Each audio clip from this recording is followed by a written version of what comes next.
Ever since I started using Anchor to record my podcast, the entire process has been seamless. Anchor has everything that I need to record and edit my podcast directly from my phone or my computer. Additionally, Anchor goes one step further and distributes my podcast for me without me having to do anything so that it can be heard on Spotify, Apple iTunes, iHeartRadio, and the many other streaming platforms that are out there. And the best part about the entire thing is that every single time someone listens to my podcast, cha-ching, I make money. Yes, honey. I get to monetize my podcast with no minimum listenership or no minimum downloads. So if you've been considering starting your own podcast, everything you need to make a podcast is on Anchor. So make sure you head on over, download the free Anchor app, or go to anchor.fm to get started. You are now tuned in to the Nancy Ruffin Show.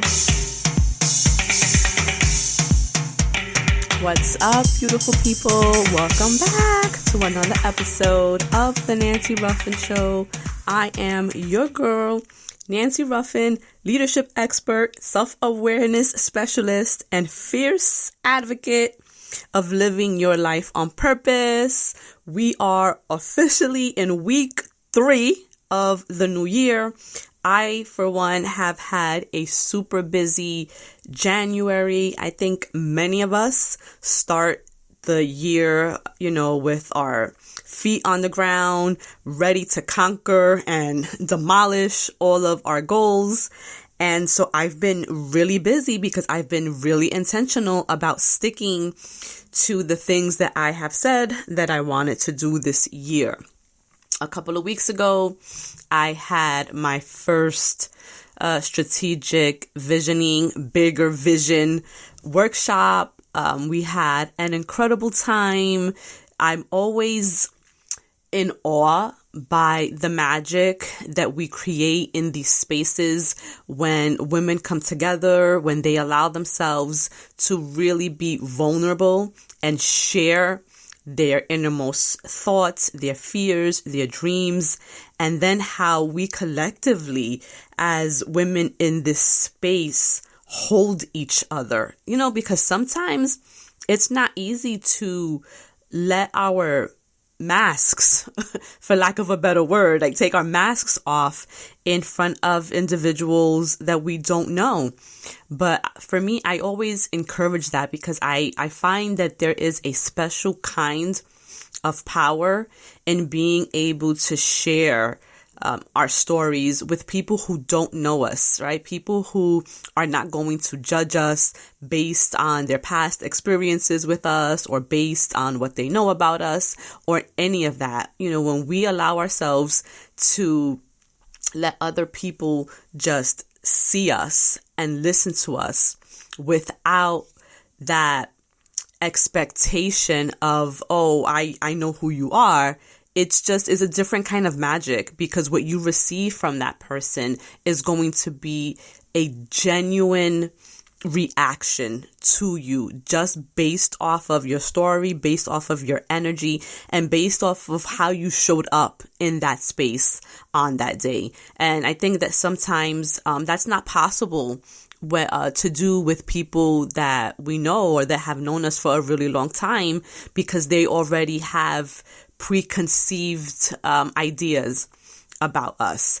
And for individuals who are on a journey to change or to improve or to break bad habits, sometimes sharing those dreams with people that know us can be discouraging, right? Because they may use our past behaviors as indicators of future behaviors. And the thing about this work that I do, the self-work, the self-reflection work, the self-help work, all of that really requires us to hold that mirror up to ourselves and really look at ourselves honestly and say, what is it that I have to change if I want a different outcome for my future?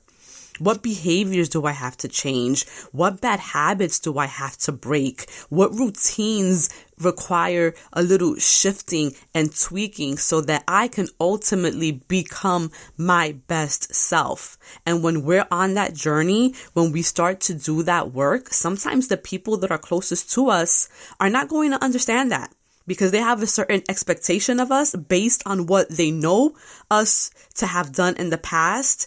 So for them, it's going to be hard to believe, right? For them, seeing is believing. They lack the faith that we might need sometimes to start a new journey. And so that's why when we come into these spaces, in these workshops, where you're encountering individuals that you never met before, it's easy, or it's easier to share our hopes, our dreams, our fears with them, because they don't come into the space with any judgment about us. And then they can give us exactly what we need. They can give us the encouragement that we need to really start to carve a new path for ourselves. And so that's why I just really love this work that I do. And the last workshop, we had roughly 60 attendees, and that was over capacity because I had only allowed for 50 attendees, because it's a virtual space and it's harder to manage a virtual space when there's too many people in the quote unquote room. And for me, these workshops are very personal. I like to engage and interact with everyone that attends. And when the group is too large, it makes it really difficult for me to do that. So I usually try to cap it so that it doesn't get out of control. And even with that, I had people emailing me, sending me DMs that they really wanted to attend and they wanted to join. So I had made the exception and I allowed a few more women to register, and it was pure magic. But with that said, even with that, there were still individuals that couldn't attend or couldn't make it that day. And because of that, I have added one last workshop that will be happening on Saturday, January 30th. So there's still time for you to secure your seat if you want to attend. You can get your tickets on Eventbrite. I believe the link is biggervision2021.eventbrite.com. But in any case, you can also find the link in my bio on my Instagram account, and secure your seat. And I encourage you to do that ASAP if you plan on attending, because there is a 47-page workbook that I created with a number of exercises that are necessary for you to complete prior to attending the workshop. Reading the workbook, completing the exercises are so crucial, because that is really where the work is being done. I am really big on encouraging you to do that internal self-reflection, to really look at yourself. Ask yourself the hard questions that we normally don't ask ourselves. Why is it that we react in certain ways to certain scenarios? What are those triggers? Why is it that we start the year off, full steam ahead, ready to conquer the goals, and then by the end of January, we have given up on ourselves, on our goals, and we revert back to our old ways? There's a reason that we do that. And unless we sit with ourselves and look within and start questioning where that behavior was first initiated, there won't be a way for us to break that pattern. So it's like with anything in life. In order to move forward, you have to understand, 1, where you're going, 2, how you got to where you currently are, and then 3, what is it that you need to start doing, moving forward, so that you don't stay where you are and you actually start moving and creating the life that you want. So again, if you want to attend the workshop, one last one happening January 30th, next Saturday. It is virtual. It'll happen on Zoom. I promise you that this will be the best money you've ever invested in yourself, but you have to do the work. I can provide you with the tools. I can provide you with the resources. I can give you the blueprint. I can tell you what to do from step 1 to step 10, from A to Z. But unless you take inspired action and start moving, your life is never going to change. You have to start holding yourself accountable. A lot has been happening this past week. I want to talk briefly about the historic moment that we have all experienced with this inauguration. We now have the first Black Asian woman vice president. I mean, if that is not something to celebrate, I don't know what is. And, keeping politics aside, right? I don't care what political party you're a part of. I don't care what your overall, values are. The fact that we have a woman in the White House who holds the second highest position in this country is historic. And it is so incredible that I, as a mother of 2 little girls, can look them in the face and really tell them with full conviction that they can do and be anything that they set their mind to. That they are not limited by gender, that they are not limited by race, that if they work hard enough, they can do it. And listen, I do not have rose-colored glasses on. I recognize that for women and for women of color especially, the field isn't leveled. I recognize that we have to show up 10 times better, that we have to work 10 times harder. But you know what? It is what it is. We are not strangers to hard work. It's how we have been built. It's how we have been living for centuries. Our ancestors have had to do that. But to be able to have sat in my living room and watched Kamala Harris get sworn in by Justice Sotomayor, a Puerto Rican woman from the Bronx, I mean, there was nothing but pride in those moments that I was watching that with my daughters. And it just really gives me hope for this country when you think about these past 4 years and what it has been like, the way that our democracy has been challenged. We had a leader who we just could not believe anything that came out of his mouth. I mean, he was just a habitual liar. He has caused me to not believe any of these government agencies. I no longer believe what the CDC says with regard to COVID because I felt like they just put out whatever he wanted them to put out. I mean, his presidency just did so much evil for this country and for the office of the presidency. And so with him out of the office now, and with Joe Biden there, and with Kamala there, it has restored a new hope in me. And that's not to say that I believe that Joe Biden is our savior.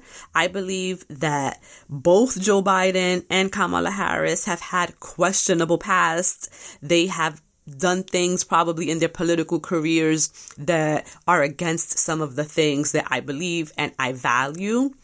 But I know that Joe Biden is faithful in his belief in God. He's a God-fearing man. And so for that reason, I am trusting and I am hoping that in that role, in his position, he is going to do his best to do what's best for everyone in this country. And we have to have hope. Because if we don't have hope, then we don't have anything. So January 20th was definitely the dawn of a new day. For me, it was a day that hope for this country had been restored. Hope for our democracy had been restored. And, I think that it's just going to be a collective effort moving forward. We each have to do our part in creating the world we want to live in and in creating the future, of tomorrow, and what that looks like, not just for us, but for our children and for our grandchildren and for our great-grandchildren. Like, we all have a responsibility. We can't just sit back and leave it to our politicians. We have to hold them accountable to the things that they say they're going to do when we elect them into those positions. So we can't just sit back and take a break. We have to hold their feet to the fire, and we have to do our part. And this is actually the perfect segue for what I wanted to talk about on this episode. I want to talk about legacy, about leaving legacies, about what that means, and about how we ourselves are building our legacies, and when we come back from the break, I want to talk about that. But before I go, I also want to mention really quickly that starting February 5th, I will be leading my first, Bible study church group, you want to call it that. It's called the Foundations of Faith Connect Group. I'm doing it through my church, Trinity Harlem. I will be a co-leader, and I'm excited. I'm scared. I'm nervous. I'm a lot of things, because I definitely don't feel qualified to preach on God's word, but I'm stepping out on faith. I prayed on it, and I'm just trusting that this is the direction that God wants me to go in. I prayed on it, and it was a resounding yes that I needed to go for it, and so I am. So despite the fact that I feel inadequate, despite the fact that I don't feel equipped to do it, and that I am a little bit afraid, I'm going to trust that God would not put me in a position to do something without also equipping me with the skills and the tools and the resources that are necessary to be effective in that role, right? This is me really putting 100% faith and trust in following God's call for my life.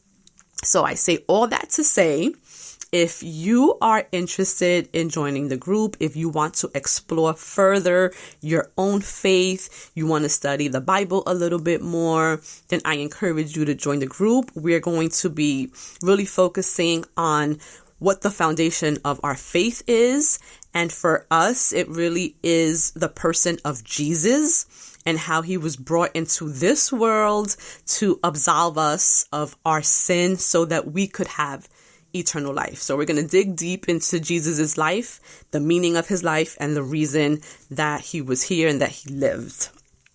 So the link to join, you can actually go to the trinityharlem.com website, click on Join Connect Group, and then just scroll down until you see the Foundations of Faith with Aisha and Nancy, and then you can request to join there. Or you can head to my IG bio, and the link to join is also there. So when we come back, we are going to get into this conversation about leaving legacies and what that means.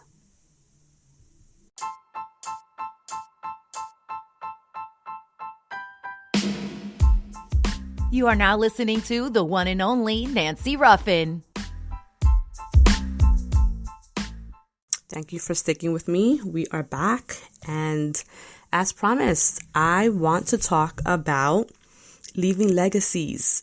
Legacy is something that I have been thinking about for years. It's just something that's constantly on my mind because I'm very conscious of what I want to be remembered for. And I remember a few years ago, I attended VONA, Voices of Our Nation's Arts. It's a writing residency program for writers of color. And the residency took place out in California, in the Bay Area. It was at UC Berkeley. And I remember in one of the workshops that I had attended, we were tasked rather, to kind of write what our greatest fear was. And I remember back then I wrote that my greatest fear was not being remembered, of having lived in this world, and when I ceased to exist in this lifetime, that I wouldn't be remembered.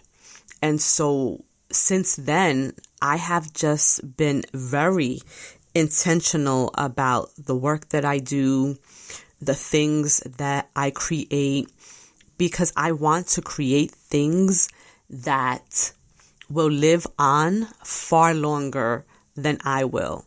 I want to impact people's lives in such a way that they become better because I was part of their life. So I am very, very conscious about legacy and what that means for me, and as I prepared for this particular episode, knowing that I wanted to talk about legacy, I looked up the definition of legacy because I wanted to make sure that what I have believed this word to mean is exactly what it means. So I want to read to you what I found when I looked up the definition. So legacy is the mark that you leave on the world. It's about the richness of your life and the impact that you had and the lives that you've touched. And so now I'm paraphrasing. The actual definition was way more succinct than that.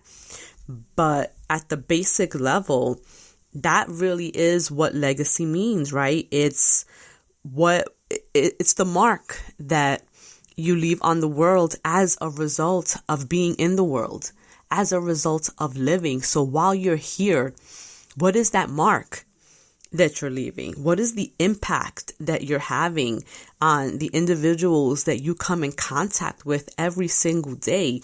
And when we think about legacy, we tend to think that it is this thing that is like eons and years away, or that it takes eons and years to create. But the truth is that we are creating our legacy every single day. Every day that we wake up, every day that we have an opportunity to breathe and to move, and the power of choice, to decide what we're going to do with our day and with our time, we are creating our legacy by the things that we decide to do, the things we choose not to do, how we react in certain situations, how we treat certain people, all of that. Every single thing that we do is creating our legacy. I was watching this show the other day on TV.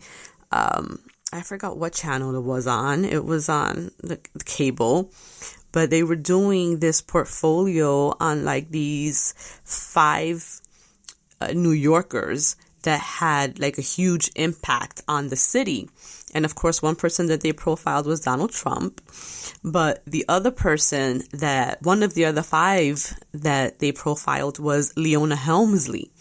Now, I don't know if you remember who she was, but she was married to, I forgot the man's first name, but it was Helmsley. He was this like real estate magnate. He owned tons of buildings in New York City. And, she married him and she became in charge of, he had appointed her like chief executive officer, into the management of these buildings. In any case, what they were saying about her was that she was a horrible person. She treated employees horribly, and she, in fact, got the nickname the Queen of Mean. So if you look up Leona Helmsley, she is identified as the Queen of Mean. And so for as long as I don't even know if she's still alive, but as long as she will be referenced in history, that is the legacy that she has created for herself, right? So it doesn't even matter how much money she may have amassed in her lifetime, how wealthy she was, what she owns. None of that matters, because when people think about Leona Helmsley, they just think about how mean and cruel she was. And so I challenge you to think about the legacy that you're creating in your own life. What are the things that you're doing every single day? How are you helping others? How are you practicing kindness, right? How are you showing up in this world in a way that is changing the lives of other people? Like, what is the impact of your life? And in my workshops, we talk a lot about our why, defining our why, writing our why statement, all of those things. And the formula for identifying the why, based on Simon Sinek's book, Start With Why, he says that the way that you do that, the way that you find your why, is that you figure out what it is that you're great at, what are your skills, right? What are the things that you have to contribute to the world in a positive way? And then what is the impact you want to have as a result of these skills and these talents and these things that you have to give, right? So it's about your contribution and about your impact. And so when I think about legacy, I think about it in the same way, right? It's like when I wake up today, when I wake up in the morning, when I wake up tomorrow, right? What is it that I'm going to be contributing to the world? And how is that contribution going to impact the world, right? And the world doesn't have to be every single person in the world, right? The world could be just your world, the people that you're surrounded by, your sphere of influence, right? So how are you going to impact the people in your life through your contributions? Are you going to be mean? Are you going to be hurtful? Are you going to talk down to people? Are you going to walk around like you're the best thing since sliced bread? Are you going to be arrogant? Or are you going to practice love? Are you going to practice kindness? Are you going to practice humility? Right? All of these things. Legacy is not built by huge things that we do once in a while. Legacy is built by the small things that we do every single day. And so I ask you, how do you want to be remembered? And is what you're doing now, is what you did yesterday, is what you're going to do tomorrow, is that how you want to be remembered? So that when it's all said and done and people mention your name, what is it that you want them to say about you? And so if you struggle with figuring out your purpose, if you struggle with figuring out your why, then I challenge you to start with your legacy. What do you want your legacy to be? And then you start to work backwards, right? So if you want to be remembered as someone who was kind and who was giving and who was helpful, and if these are the things that you want people to remember you by, what are the things that you have to start doing today so that you can live up to the legacy that you want to leave behind?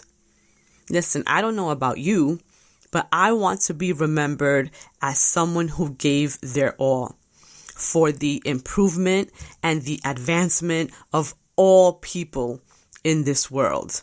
And yeah, that's a broad statement. It's a broad legacy, but you know what that does is that it leaves room for me to show up in that manner in so many different ways. So it doesn't tie me to just one specific role, doing one specific job, but it allows me to be kind and to be of service and to be helpful in so many different ways. I can do it by facilitating my workshops. I can do it by way of writing my books. I can do it by way of this podcast and the words that I share and the wisdom that I share and how I share my knowledge and the things that I learn with my community and the people that are around me. It leaves it open to so many things.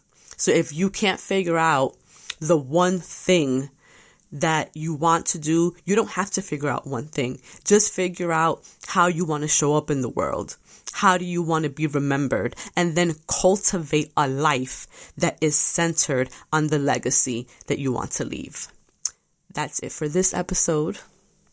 I hope that you found value in it. Thank you for rocking with me for another week. If you enjoyed this episode, please share. Please leave a review. Tell your friends how dope we are here at the Nancy Ruffin Show and how we force you to not only show up in your life, but to show up for your community. Because in the end, that's really what it's about. We have to take care of each other, mi gente.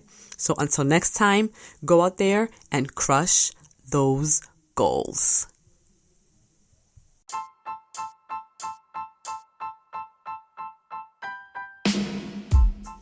Thank you for listening to The Nancy Ruffin Show.